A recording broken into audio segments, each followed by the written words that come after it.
Thanks for just getting me to do this bit. I appreciate it. I can if you like. No, but okay. as it's established, you have the better voice. Okay. Phil, how dare you nod to that? Just trying to build up his confidence. You got this. I believe in you. Is it me? Oh, I've got a fan on. Turning it off. I thought he was the professional. Well, I am. I've already turned. I had this tiny fan. When you're number one, you can do what you want. It's time to welcome our special guest to the show. We're welcoming today Phill Agnew, creator and host of the UK's #1 marketing podcast, Nudge.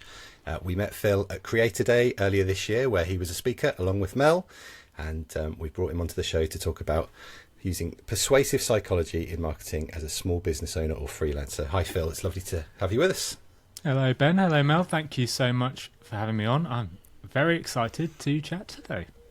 Phil, have your blisters healed yet? Because you had quite a journey, a literal journey, to get to Creator Day. Do you want to tell us a little bit about that? Honestly, they took so long to heal. I was picking... We're already getting into disgusting content, just seconds in. Start how we mean to go on. Right, we'll put a content warning on at the beginning. Tune out now if you don't like dead skin. Honestly, it took at least a month, maybe a month and a half. I was picking dead skin off the inside of my heels.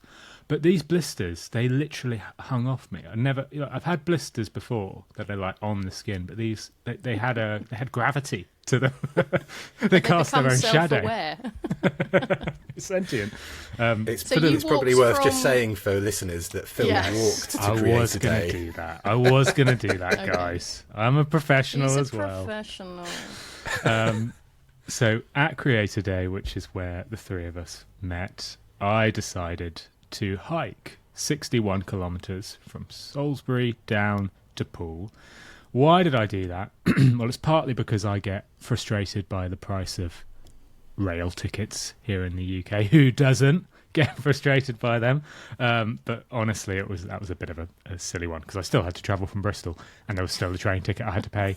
And that train was still delayed anyway, so I didn't even start on time. But the main reason I did that is because I was giving a presentation which was all about the psychology of effort. And it's this idea that the more effort you put into something and the more you showcase that effort, the more people will value the content you create.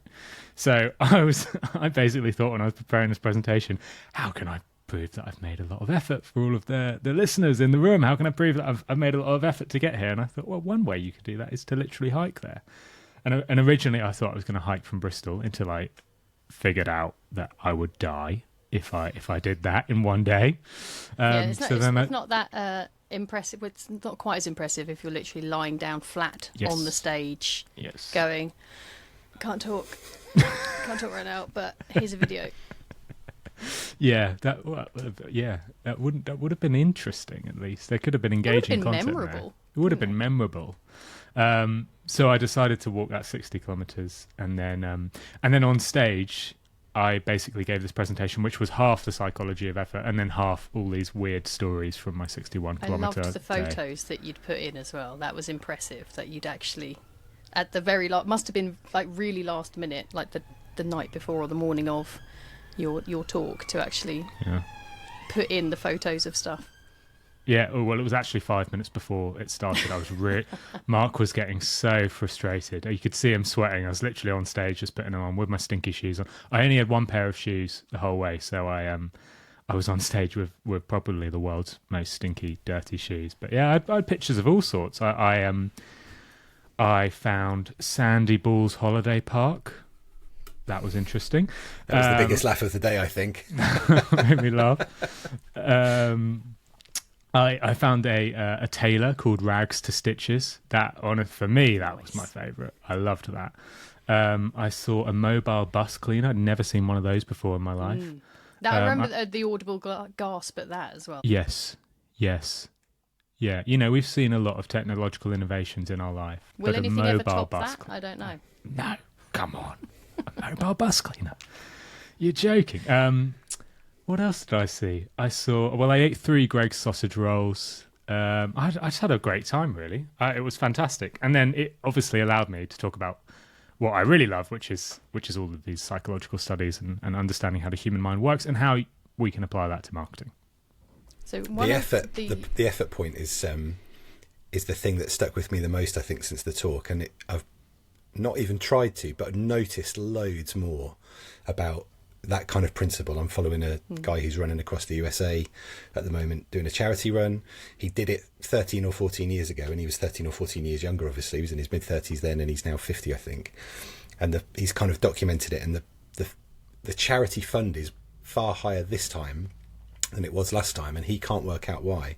And I think it's simply because people recognise the effort it's taking him to do it as an older man. And he's finding it much more difficult. He's really honest about how much more difficult he's finding it now than he did back in, I think it was 2011, something like that.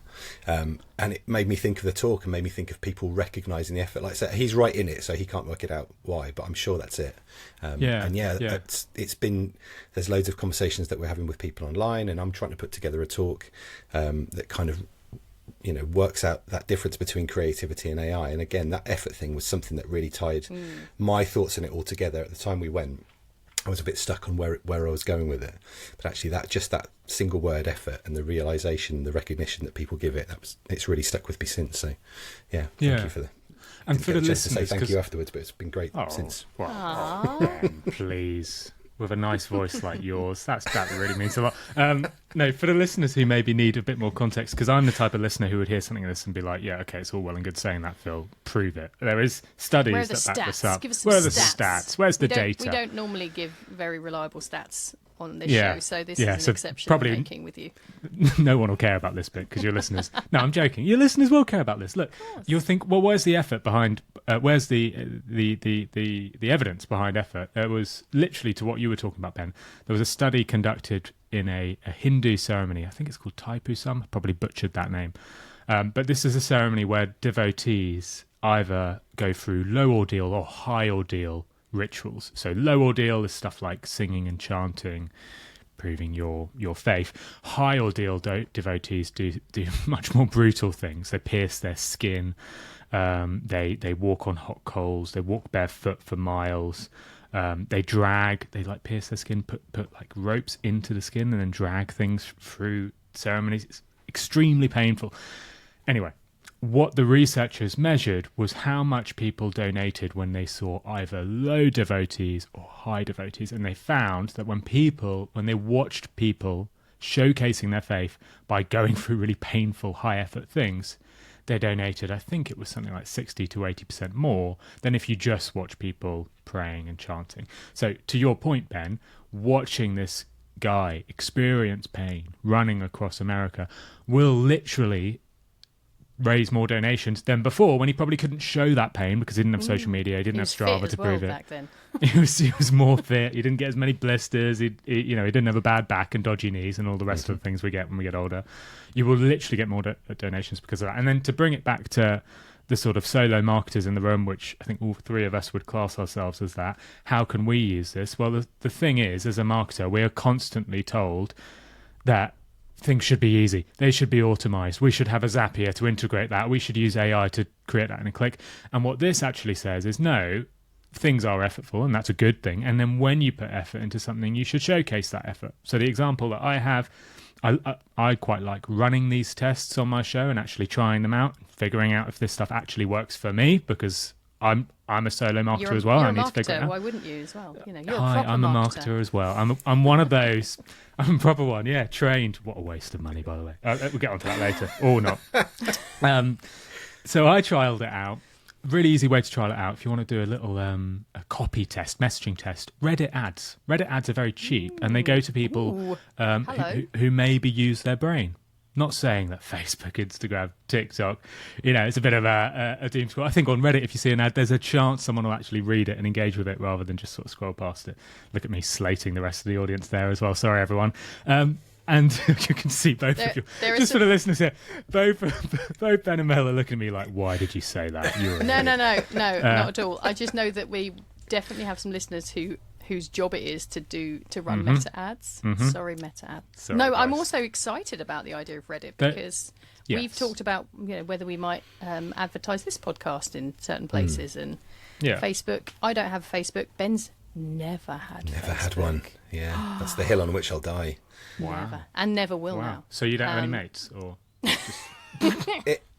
It was more a case of like, when you leave school and like move away, and it was like, I don't want to be connected to them anymore. Quite happy to lose touch. wow, never been poked. Poor man. Never been poked. Can I tell you about my Reddit experiment? Sorry, yes, just go quickly? back to Reddit. Sorry. Sorry And detour. by the way, I think the smartest people in the world are working on meta ads at the moment. So kudos to you. That's just part of the problem with the world. Anyway, Reddit ads. What I did is I created an end of year episode which summarised all of the best interviews I'd had over the course of the year. I created And 2 ads, A/B tests. Please name drop if you'd like, because I know you've interviewed some incredible people. Oh, well. Go on. You know you want to. Send people over to listen to your podcast. Rory Sutherland's one of them. Rory Sutherland is one of them. Chris Voss, that negotiated. Richard Shotton, he's fantastic. If you like I've psychology, got his book on my The desk. Choice Stop Factory. it. That's one of the first things I read when I kind of retrained as to come into copy. The Choice Factory was a really big, that had just come out, and I've opened my mind a lot to it is good. stuff It like is that. great. Yeah, Anyway, he's sorry, fantastic. Phil. Back to Reddit. So Now all you've of done these some wonderful name drops. people, and in one of the ads I just took the name of the show, and the show was something like "Learn 6 Best Marketing Tips I've Heard of over the last year," and then I created a variant, and this went to the same audience but never hit the same person twice. I created a variant which said, "I've spent 480 minutes interviewing marketing experts over the past year. Here are the 6 best things I learned." So both showcasing the same benefit. The person who clicks on that ad will get the same content, but one of them talks about the effort I put in, 480 minutes interviewing marketing experts. And that variant had a 45% higher click-through rate, better bang for buck, drove far more subscribers to the podcast. So that, for me, showed that this effort principle isn't just something that works for idiots who walk 60 kilometres to give a presentation in stinky shoes or Hindu devotees. It works for marketers who are creating ads or copy or whatever else might be for their own business.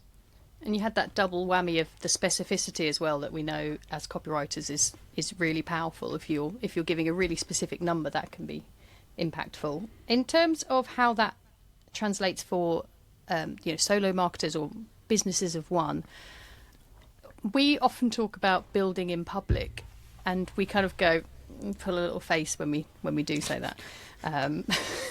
But then actually we've done that with this podcast. We'll talk on episodes about how, Mel's got a new microphone, and please don't listen to our old episodes because they were on Zoom and that kind of Ben thing. had the microphone the wrong way round, that kind Ben of had thing. the We're very microphone open the about wrong way mistakes that we've made, progress that we're making. And I guess that's a way of like demonstrating the effort that you're putting in. Listeners might also be familiar with the IKEA effect, where you value something more if you've created it yourself or put some effort into creating it yourself. I'm not sure how that translates into, especially for copywriters, writing your own website, your own web copy, marketing your own business. It can often feel like a bit of a cobbler's children have no shoes type scenario, where you're so busy doing the work for other people that when it comes to building your own thing to promote yourself, while it may be very satisfying to do so, and I created my own website and did it all myself, you can end up with a bit of a sticking point where you're like, I just can't turn the lens on myself. Have you found that with your own marketing? Yeah, and I've found you can, kind of going back to this point of Ben having his microphone the wrong way around. Just let's because talk about that I think more, we 'cause it is should funny. just keep reminding the listeners that that's the type of host you have on this show. I'm joking. And doesn't Ben sound nice? No, I think because when you're creating copy for your website, you're working on your own marketing. You might feel, you just think, well, I can't make a mistake. I've got no one. Yes. This is something I feel I can't send this to my boss to double check it, because my boss is me, and he's not very talented. So you feel this real fear of perfectionism. But what the psychology tells, and this is, I think, why you guys working in public and telling people that you've got the mic the wrong way around and you shouldn't listen to the old episodes, there's actually something really smart in that. There's this field of psychology this principle called the pratfall effect. silly name, but it works. Dave it's interesting. Harland is a master of that. Yeah. Yeah, and many listeners will know about it, but many won't know the original study. So the original study is by Elliot Aronson back in the 1980s, and he recorded a video of a quiz participant. It was actually an actor, but the viewers didn't know that. A quiz participant correctly answering incredible questions right in a quiz. So knowing the capital of Kazakhstan, knowing what flag Tuvalu has, all of this stuff, answering all these questions correctly. So somebody who appears to be extremely smart. He created that video, and then for one group of people, he just showed them that video, the person answering all the quiz questions correctly. For the second group, he kept the camera rolling for longer. This smart quiz participant came off the stage, had a sip of his coffee, and spilt coffee all down himself. What a fool, what a clumsy idiot. Spilt coffee down himself. And then he asked both group of people, the ones who had just seen the quiz show, the ones who had seen the quiz show, and the spilt coffee, how likable is this person? And he compared the differences. And what he found was kind of irrational. You would assume that if you spill coffee down yourself, you should be seen as less likable. I don't really want a mate who might spill hot coffee on me. That's potentially a harmful friend to take to Pret. But what he found was that when somebody showcases a flaw, and it's matched in this case with intelligence, they are seen as more likable than someone who's intelligent who doesn't showcase a flaw. So, Ben, you've got a fantastic voice. You and Mel run an incredible podcast. Having the mic the wrong way round, a strength, which is this incredible podcast combined with a little weakness that you've highlighted, will actually make you appear more likable. Now, obviously, what you shouldn't do with the pratfall effect, and I've done this once, just for an experiment, I should say, is I faked a mistake. Mm-hmm. So I released an episode of my podcast, and instead... faker. Yeah, what a faker. I sent the email out, and the email was meant to have a link to the podcast, but it actually had a link to a cat meme. And then I immediately sent a follow-up. I said, "Oh, I'm sorry. That was a cat meme. Whoops. Here's the actual link." And annoyingly, it worked incredibly well. That link had 140%. The actual podcast link had 140% more clicks than the average. But what it should tell, you shouldn't do that. Because that's your audience won't trust you. People see through it, don't they? There's people see through it. I won't say who, but a very, very, very famous podcast has sent accidental internal emails to the entire list, and there is no way that this is an accident. This is on purpose. Just own it. Be honest. Exactly. People can see through it. But what it does give us solo marketers, just to go back to this original point of working on copy on our website, is it actually takes the pressure off. Because we will all make mistakes. We will all put our mic the wrong way round. I can't say I've done that, actually. But, no. You do have a number one. We will all make mistakes. Some of us will leave the fan on when we start, and it will be making...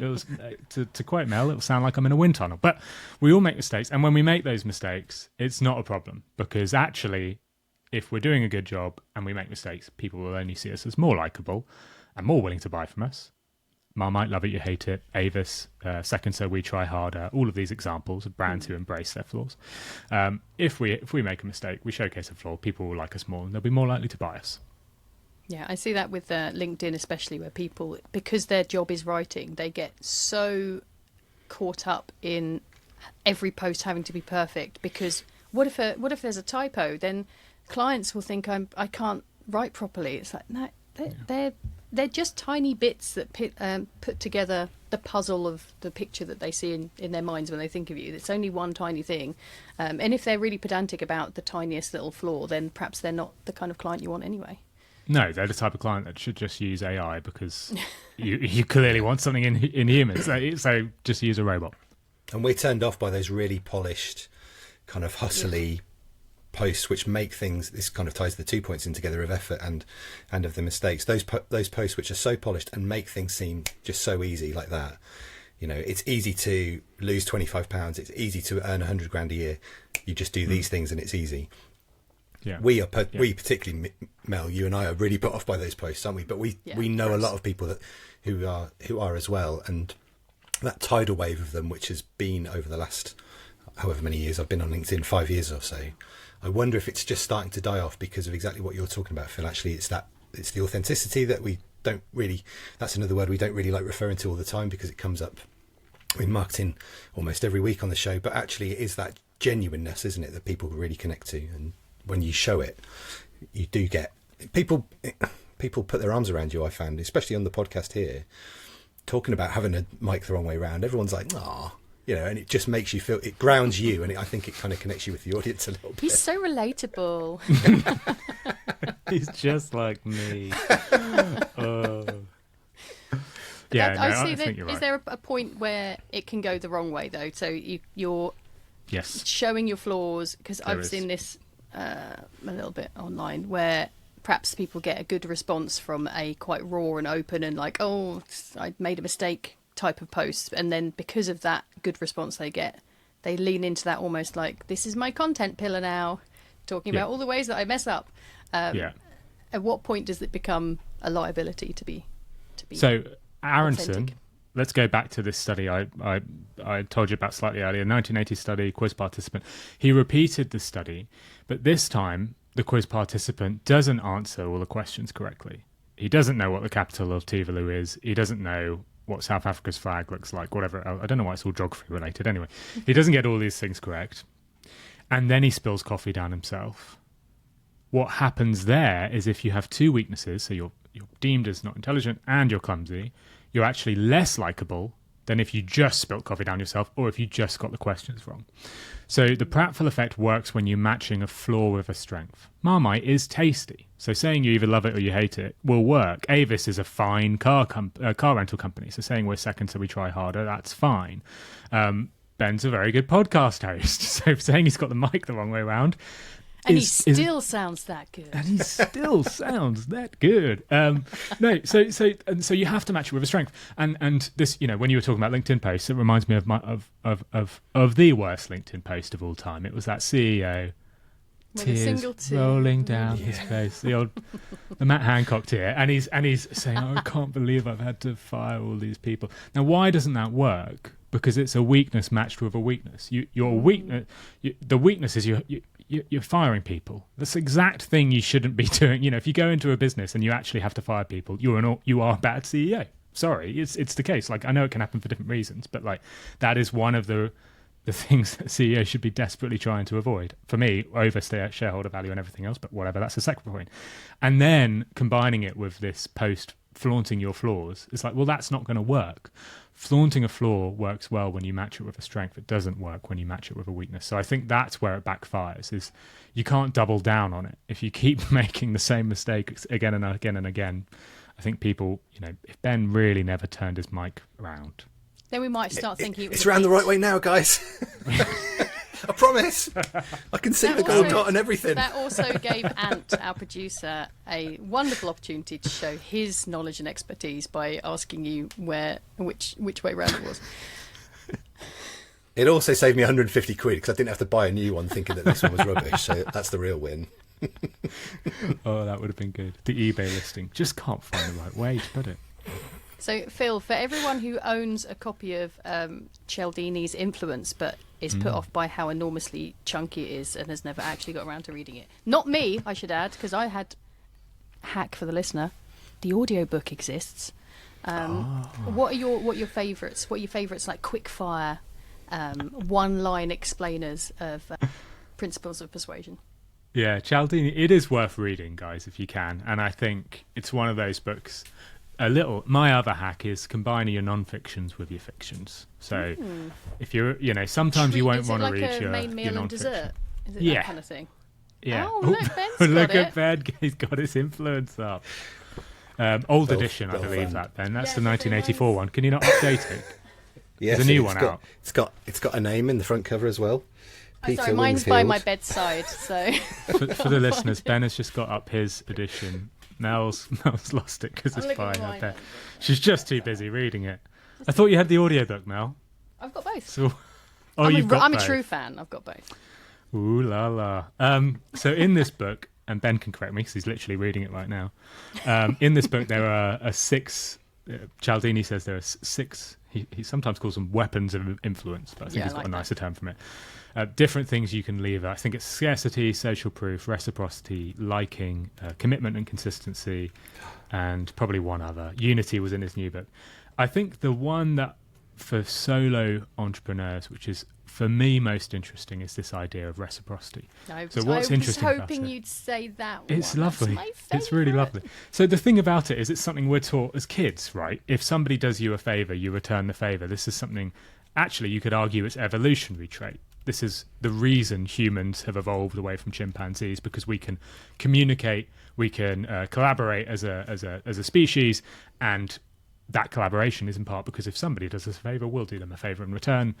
It's what market economics is based on. So this is it's sort of deeply ingrained in our culture, and yet it's so often forgotten. I think in modern day business and modern day politics, you sort of have this idea that you don't get something for nothing. You shouldn't just do someone a favour, you should expect something in return. And what the reciprocity principle tells you is that's completely wrong. So the famous study, I think it's Philip Kuhn's sent 400 Christmas cards to people he had never met before, and he included his Yes. return address, I love with the this idea one. of like how many people would return the favour, how many people would return a Christmas card. He sent 400 to total strangers. I think he got 150 back. 150 people It's beautiful. wrote a Christmas card to I someone love it. they didn't know at all, with a name like Philip. That's my name, so I can insult it. With a name like Philip, I mean, come on. And he got 150 return the favour. Dennis Reagan did the original study. It was in an art gallery. Participants came in. They were under the guise that they were going to look and rate the art. Next to them was somebody who they thought was a fellow participant, actually an actor. Never take Stooge. part in a psychological experiment. There's always someone There's lying to always you. a stooge. So the stooge is there, and they're pretending to rate the art together. Halfway through, the stooge goes out and buys a can of Coca-Cola. In one variant of the study, the stooge buys 2 cans of Coca-Cola, hands it to the fellow participant, the real participant. The other variant just buys 1 for themselves. At the end of the study, after the participant perceives the study to be over, the stooge goes over and says, by the way, I'm selling charity raffle tickets. Would you care to buy any? When they hadn't given the participant the can of Coke, they basically bought 1 or 2, 30 pence worth. When they had gifted the can of Coke, not only did they buy enough to cover the can of Coke, I think they gave multiples more than that. So, you're talking like $5, $6, $7. So people return the favour. It's proven in the psychology. And I'm awful because I like to test this stuff out myself. So I did an episode on reciprocity where I did supposedly random favours for influencers in my space, the likes of Richard Shotton, Rory Sutherland, Louis Grenier, Nancy Harhurt, who else? A couple of others. Anyway, and I just contacted them all and said, I love your work. Can I share it on my podcast? Can I do this for you? Can I do that? I'm such a bastard. Anyway, I did all this. Such a bum licker. Love I'm it. such a bum licker. It was for an experiment, Mel. Come on. I'm just a scientist. To be Science. fair, It's I science, did. man. Just a I did humble slide into your scientist. DMs and ask if you wanted to do this episode. So I'm also you a bum did. licker. He did. And I did all this, and it was it was mainly because I wanted to do this episode. I think I did it for 10 people, and even me, who has this understanding of reciprocity, I was shocked. Basically, after I'd done these favors, about 2 months later, I released a podcast episode. I sent them all a message saying, "Thank you, I did this for you, by the way, and I've just released this episode. I'm really proud of it. Could you share it?" And I was shocked. Louis Grenier wrote a whole newsletter about it. I mean, he's a good guy, so He I'm not is a good too guy. Yeah. All right. Let's find a bad guy. That's a real test. Who was nasty? Richard Shotton reposted. Rory Oh, Sutherland put it on his Richard LinkedIn. Shotton's a bad guy. Interesting. No, he's not. Okay, No, he's not. okay. Just trying to stitch you up. Should we rank marketers by how good that? No. I'll get us cancelled. Yeah, Rory Sutherland reposted it. Thomas McKinley posted it. Like all these people engaged with it, shared it, and it like it kind of shocked me. And you just realise that if you're a solo entrepreneur, solo marketer, just be nice to people. Don't. And I think the thing is, and this is what I said in the episode, like don't leverage this in the way I did. Don't use it in this sort of way of I'm going to do something to get something back. Just do favours, because literally karma is almost a scientifically provable thing. These things will come back and benefit you in the future. That's the power of reciprocity. I love it. I think it's extremely powerful. I love that. That's yeah. I guess as you said, it goes back to we can't all be hunter-gatherers. Some people have to stay back at the cave looking after whatever. So it goes back to us all kind of chipping in with one another, doing favours for one another, doing things that the others can't. And in terms of small businesses, I know a lot of people who do skill swaps. So if they can't afford to get their branding done, they might do a swap with a graphic designer might swap some logo design with a copywriter for some web copy, and those kind of little swaps work well in small businesses. But yeah, I really like the approach of just going into things, being a nice human that does nice things for people. And It's without fascinating, that and end agenda of being like, so that people refer me. Because it will probably happen naturally as well. Like for my experiment, I had to ask because I needed to get results for these, and I did tell everyone afterwards. I did tell everyone, like, I've fooled you, but I'm sure a lot of them, a lot of them would have promoted my stuff anyway. And now they're never helping anyone again because they got tricked by you. No, they all hate people. It's really sad. We've done a couple of episodes on pricing in kind of the back catalogue of this podcast, and one of the big questions that we haven't really answered is that one of working for free or doing things for free when you're a small business owner and it's just you and you haven't got much of a budget. How much of your time can you spend not necessarily donating, but doing exactly what we're talking about, being helpful and doing favours for people? And it's such a difficult question to answer, because if you're doing what we're doing, this is how you're paying your bills and buying your, paying your mortgage and feeding your children. Yeah. So that question then of, should I do it for free? It can have a really hard answer, can't it? Which is, maybe the smart answer is no, don't do it. But then you close yourself off to all of those good things that can come. So we didn't have a difference of opinion, to be honest, when Mel did it. But my answer at the start would have been, you probably can't, maybe not. Whereas yours was, when you started out, you were really kind of, no, I'll do it because I can. Not because I can see something that good will come from it that will pay me in the future, but actually it's just that thing of being nice. It opens the doors to lots of good things coming back to you, and I think that's a really lovely thing. Yeah, and it really has. I've seen that in my own career. I definitely think it's valuable for solo marketers, solo business owners, to offer something for free. I think the challenge is, are you offering something for free that is scalable? Like, can more than one person get value from that without you having to put in more time? Because I think that's where it gets really powerful, of like, if reading list, for example, lots of people message me on LinkedIn and say, do you have any books I'd recommend? And previously I would just do all of that per person. And then, well, what's a better way to do that? Just create a free reading list that people can download and just send them the link. Like, that's an awful example because it's so specific, but I think that's the idea. But the psychology of the power of free is incredible. Like, if you have two chocolates that are a different quality, one is priced at 1p and one is priced at 2p. So say a Ferrero, what's a nice chocolate? Ferrero Rocher? Ferrero Rocher. Yeah, I'd go in for a Ferrero Rogers, as they get called in our house. I want a Roger. Get a Roger. Delicious. Ferrero Roger. God, it's like the most Brexit. Oh, Lidl. That's a Lidl, isn't it? That's a Lidl chocolate. We'll link to the etymology of words that Mel uses in her home in the show notes, I think. We haven't got time to get into it now. We've got Ferrero Rocher, that's 2p. And what's a less nice chocolate? A Freddo. Oh, no, a small Freddo. Fred and Ferrero. Anyway, Freddo being 1p. And when it's 1p difference, 1p versus 2p, people always pick the Ferrero Rocher. It's nicer. You reduce the cost of both of them by 1p, suddenly the Freddo becomes 0 pence. Suddenly the Ferrero Rocher becomes 1 pence. Now the vast majority of people pick the Freddo. So what this shows is that people are drawn towards free things to an irrational degree. There is an economist would look at that and say the price has dropped for the same amount for both. You should retain your original decision, which is to go with Ferrero Rocher. So, a behavioural scientist looks at that and says, no, something that is free is perceived as far more valuable, and we want it far more than something that's not. So I think it is it's very powerful if you are able to offer something for free. The classic example of this I love, and I will stop ranting about it, Amazon Prime took off in every single country that it launched in. Incredible success. I don't like it personally, but it was a success everywhere, UK, except for France. In France, it didn't take off. Nobody bought it. Those who did buy it wouldn't use Amazon as much as they expected.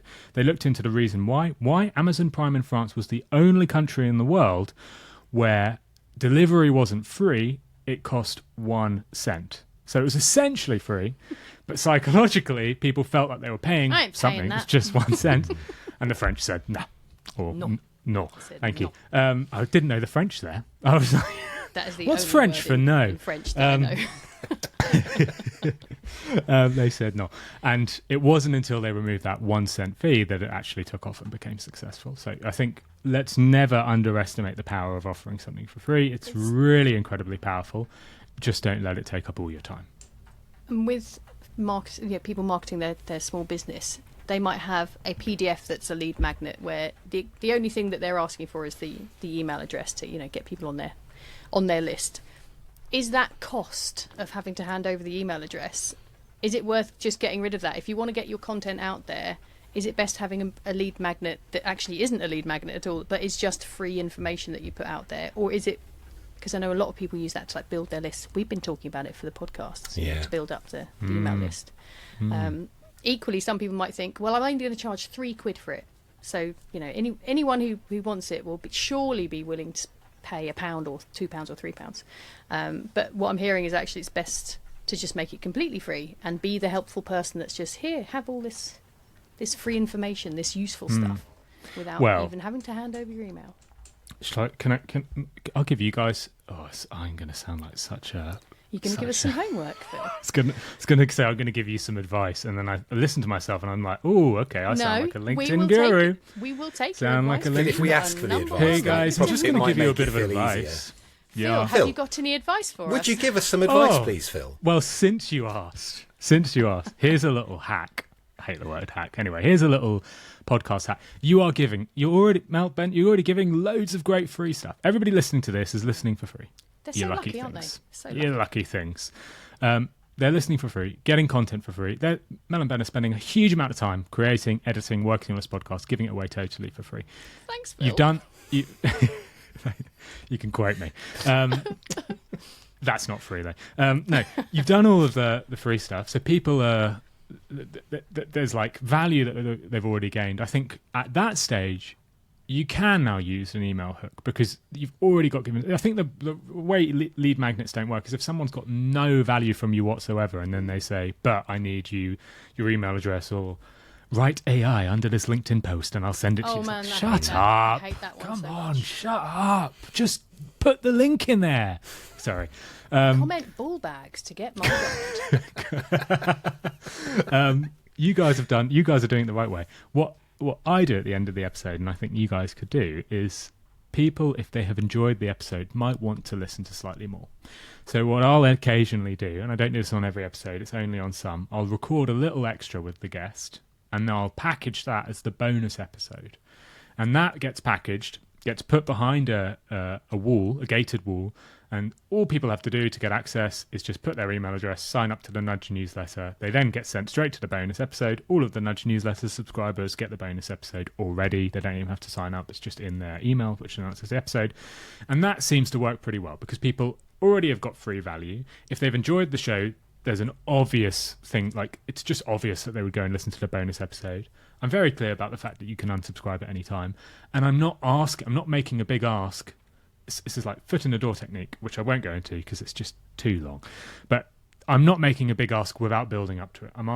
I've given something away first, and that should make them far more likely and willing to chuck their email address to me and listen to a bonus episode. And on Phil, that note, thank you so much for your advice. You can sign up to Phil's newsletter. We'll put the link in the show notes. But we actually will do that this time because we're terrible at saying we'll put something in the show notes and then forget. But we absolutely will put the link to sign up to the Nudge. No, Why? We're not going to do that because that's not enough. I don't think we shouldn't tell people sign up to Phil's newsletter because what the hell does Phil write in his newsletter? Who knows? Let's instead say Phil has, and this is listen, listeners, because this is all true. Phil has a reading list of 25 books he recommends you read in 2025 and 5 you should avoid. Psychology.